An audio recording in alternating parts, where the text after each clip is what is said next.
हाँ जी 17 ग्रुप में ये तो पता ही है, chlorine fluorine chlorine bromine iodine, और आखिरी जो है इसमें एस्टाटीन। वैसे इसका यूज़ कहीं नहीं है पर ग्रुप में इंक्लूड है तो हमें पता ही है ना। 17 जो 7th पीरियड है उसमें भी होता है, लेकिन हमारे को पढ़ने की जरूरत नहीं है, ठीक है। अच्छा जी, अब इसकी कुछ कुछ खास बातें।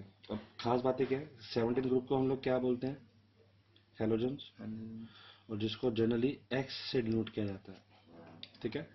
अच्छा, ये तो चलो ग्रुप की बात होगी। अब कुछ पहले इसकी प्रॉपर्टीज की बात करते हैं। इसकी इलेक्ट्रॉनिक कॉन्फ़िगरेशन क्या होगी, जनरल NH2 NP5, ठीक है ना। तो मैं फ्लोरीन को बोल सकता हूँ 2s2 2p5 बोल सकता हूँ।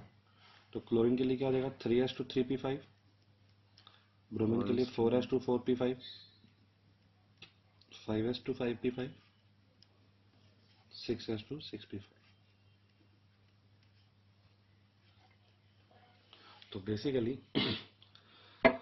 अब दो तीन बातें, ठीक है जी, 6s2 6p5। हाँ जी, अब इसमें हमें कुछ कुछ प्रॉपर्टीज देखनी है। दो, ये ट्रेंड सबके लिए चला आ रहा है, या तो पीरियोडिक टेबल अच्छे से पढ़ लो। अगर तो पीरियोडिक टेबल अच्छे से पढ़ा हुआ है तो प्रॉब्लम नहीं आती है, ठीक है, वरना थोड़ी प्रॉब्लम आती है। जैसे कि पहले बात करें अगर हम एटॉमिक साइज की, तो हमें पता है atomic size left to right जाते हुए क्या होता है, कम डिक्रीज करता है। डिक्रीज क्यों करता है, क्योंकि न्यूक्लियर चार्ज इंक्रीज कर जाता है।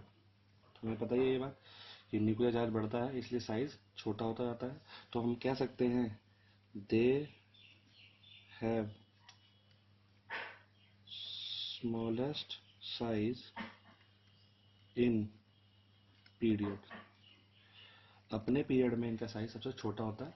सबसे छोटा साइज क्यों होता है, क्योंकि हमें पता है लेफ्ट से राइट जाते जाते साइज छोटा होता जाता है सॉरी। लेकिन जैसे ही नोबल गैस आती है, नोबल गैस के इसमें साइज फिर से बड़ा हो जाता है। क्यों, क्योंकि वहां पे हम लोग क्या कंसिडर करते हैं, वंडरवॉल रेडियस को कंसिडर करते हैं, इसलिए वहां पे साइज बड़ा हो जाता है, ठीक है। अच्छा जी, एक तो ये बात हो गई।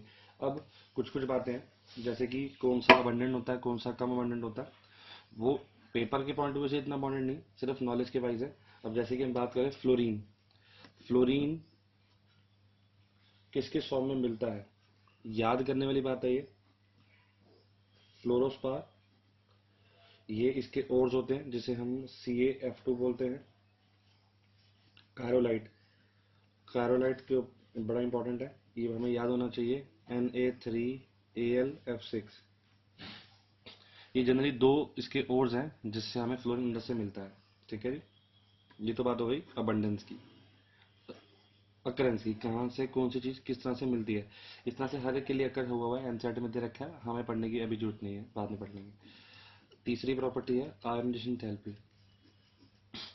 होती क्या है, कितनी एनर्जी दी जाए इलेक्ट्रॉन जिससे बाहर आ जाए। तो amount of energy required to remove electron from the shell, outer most shell. तो अब जितना साइज छोटा होगा उतनी आयन एंथैल्पी ज्यादा होगी। तो दे हैव हाईएस्ट या लार्जेस्ट एंथैल्पी इन पीरियड। अपने पीरियड में इनकी सबसे ज्यादा होती है। क्यों सबसे ज्यादा होती है, क्योंकि साइज सबसे छोटा होता है, ठीक है। इलेक्ट्रोनेगेटिविटी वो भी पता है हमारे को, इलेक्ट्रोनेगेटिविटी भी इनकी क्या होती है, लार्जेस्ट होती है।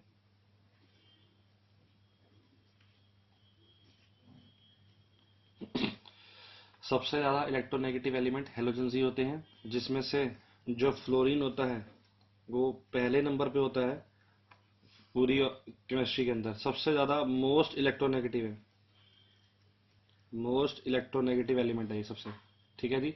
तो यानी कि इन सब की इलेक्ट्रोनेगेटिविटी बहुत ज्यादा होती है। अब इलेक्ट्रोनेगेटिविटी बहुत ज्यादा है, इसका मतलब क्या होगा, इलेक्ट्रॉन देगा नहीं, उल्टा ले लेगा, ठीक बात है जी। तो अब सबसे पहले बात देखें जरा हम। अच्छा, अब बात करी जाए इलेक्ट्रॉन गेन एंथैल्पी की। इलेक्ट्रॉन गेन एंथैल्पी का मतलब क्या होता है, एनर्जी टेंडेंसी जिससे कि हम इलेक्ट्रॉन डाल पाए, मतलब उसकी इलेक्ट्रॉन गेन करने की टेंडेंसी। तो they have more negative, yes, large negative values, तो it can take negative values of electron की एंथैल्पी। तो इसका मतलब ये है आसानी से ले लेगा। हाँ। लेकिन अब यहाँ पे आती है एक्सेप्शन। 80 आयोडीन। एक्सेप्शन, एक्सेप्शन क्या है कि फ्लोरीन की इलेक्ट्रोनेगेटिविटी ज्यादा है क्लोरीन से। सही बात है, क्योंकि फ्लोरीन ज्यादा इलेक्ट्रोनेगेटिव होता है, लेकिन फिर भी क्लोरीन की इलेक्ट्रॉन की एंथैल्पी ज्यादा नेगेटिव है फ्लोरीन से। मतलब इलेक्ट्रोनेगेटिविटी मैं मान लो अगर फ्लोरीन की है 4, तो इलेक्ट्रोनेगेटिविटी क्लोरीन की मान लो 3.5। ठीक है, तो दोनों में से इलेक्ट्रोनेगेटिविटी फ्लोरीन की ज्यादा हो गई। ये फ्लोरीन है, ये है Cl। लेकिन इलेक्ट्रॉन गेन एंथैल्पी फ्लोरीन की अगर -2.86 है, मैं एक रैंडम वैल्यू ले रहा हूं, तो क्लोरीन की है 2.90 मान लीजिए। तो कहने का मतलब ये है कि क्लोरीन जल्दी से इलेक्ट्रॉन ले सकता है, लेकिन सर हम तो ये पढ़ते हैं जिसकी इलेक्ट्रोनेगेटिविटी ज्यादा होती है वो लेता है इलेक्ट्रॉन, है ना। तो ये एक्सेप्शन क्यों है? ये एक्सेप्शन इसलिए है due to small size of fluorine. Fluorine का साइज छोटा होता है, उस छोटे साइज का कारण उससे क्या हुआ, उससे जब वो इलेक्ट्रॉन लेगा ना, उसके अपने अंदर भी तो इलेक्ट्रॉन है, उसमें होगी repulsion. Due to small size of fluorine there is more electronic repulsion inter, atoms. ठीक है, अंदर एटम के अंदर ही इलेक्ट्रॉन की आपस में रिपल्शन होती है, जिससे नया वाला इलेक्ट्रॉन आने की टेंडेंसी थोड़ी सी कम हो जाती है। तो अगर कोई पूछ लिया जाए कल को क्लोरीन जल्दी इलेक्ट्रॉन लेगा या फ्लोरीन लेगा, तो हम बोल सकते हैं क्लोरीन। क्लोरीन जल्दी इलेक्ट्रॉन ले लेगा, क्योंकि उसकी इलेक्ट्रॉन की एंथैल्पी ज्यादा नेगेटिव है, क्योंकि उसका साइज बड़ा है, इंटर इलेक्ट्रॉनिक रिपल्शन कम हो जाएगी। तो मैं लिख सकता हूँ small size of fluorine therefore more electronic repulsion, electronic repulsion ज्यादा है। सही बात है जी, यहाँ तक बात समझ में आती है? ठीक है जी। अच्छा जी, अब हम ये सारी तो हो गई हमारी जनरल ट्रेंड्स। ठीक है जी, तो अब एक बात और, इन सब की इलेक्ट्रॉन की एंथैल्पी सबसे ज्यादा नेगेटिव नहीं है पूरे पीरियड में, क्यों? क्योंकि हेलोजेंस सबसे ज्यादा होती है। तो हम रीजन क्या लिखेंगे? Due to electronic repulsion. नहीं, अगर रिपल्शन होगी तो इलेक्ट्रॉन आएगा ही। Small size. दो बातें, they have larger value of electron enthalpy because of two reasons. पहला reason, they are most electronegative elements, अपने पीरियड में सबसे इलेक्ट्रॉन होते हैं, एंड उनका साइज क्या होता है? कम। सबसे छोटा होता है। तो जितना छोटा साइज होगा न्यूक्लियस से उतनी ही जल्दी अट्रैक्ट कर जाएगा, न्यूक्लियस से उतनी ही जल्दी अट्रैक्ट कर जाएगा, तो साइंस इलेक्ट्रॉन ले लेगा ना। बात समझ में आती है? ठीक है जी। अच्छा, फिजिकल प्रॉपर्टीज में क्या है? हाँ जी, सारे के सारे जो हैलोजन होते हैं वो कलर्ड होते हैं।